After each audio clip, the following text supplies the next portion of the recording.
Last week பச்சை அரிசி மாவு அரைக்கிறதுக்காக காய வச்சப்பவே பாதி கொஞ்சமாக எடுத்து வச்சிருந்தேன் பொங்கல்லாம் ரெடி பண்ணிக்கலான்னு.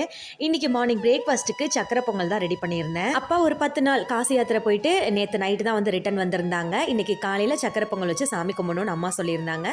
நானே ரெடி பண்ணி கொடுத்துறேன்னு சொல்லிட்டு எங்கள் வீட்லேயே நானே வந்து சக்கரை பொங்கல் வந்து ரெடி பண்ணிட்டேன். காலையில் கொஞ்சம் வேலை ஜாஸ்தி இருந்ததுனால சாதம் மட்டும் வச்சு பிரணவுக்கு பார்த்தீங்கன்னா கர்ட் ரைஸ் தான் ரெடி பண்ணி கொடுத்துருந்தேன். அதுக்கப்புறமா தனியாக எங்களுக்கு வந்து லஞ்ச் வந்து ரெடி பண்ணிக்கிட்டோம். சின்ன வயசில் கோவிலுக்குலாம் போனோம்னா அடிக்கடி இந்த பிரசாதம்லாம் கொடுப்பாங்க. நிறைய பிரசாதம்லாம் கொடுத்துட்டு இருப்பாங்க. அங்க சக்கரை பொங்கல் எங்க கொடுக்குறாங்க அப்படின்னு தேடி தேடி போய் லைன்ல நின்று வாங்கின பழக்கம்லாம் உண்டு. சாமி கும்பிடுறதுக்காக ஃபர்ஸ்ட் பொங்கல் தனியா கொஞ்சமா எடுத்து வச்சுட்டு மீதி பொங்கல் அப்படியே பேக் பண்ணிட்டேன் அம்மா வீட்டுக்கு கொடுத்து விடுறதுக்காக. டியூஸ்டே எப்பவுமே நோ நான்வெஜ் டே. காலையில எப்பவுமே வீட்டில் விளக்கேற்றி சாமி கும்பிடுவோம். இன்னைக்கும் அதே சேம் ரொட்டீன் தான். சாமி கும்பிட்டு அப்படியே மதியம் எங்களோட லஞ்சுக்கு சாதம், காலிஃப்ளவர் பொரியல், பீட்ரூட் பொரியல் கூடவே வந்து முருங்கைக்காய் சாம்பார் தான் வந்து ரெடி பண்ணியிருந்தேன். வீடியோ பிடிச்சிருந்தா லைக் பண்ணிட்டு நீங்க நம்ம சேனல் புதுசுனா மறக்காம நம்மளோட சேனலையும் சப்ஸ்கிரைப் பண்ணிருங்க. பாய்.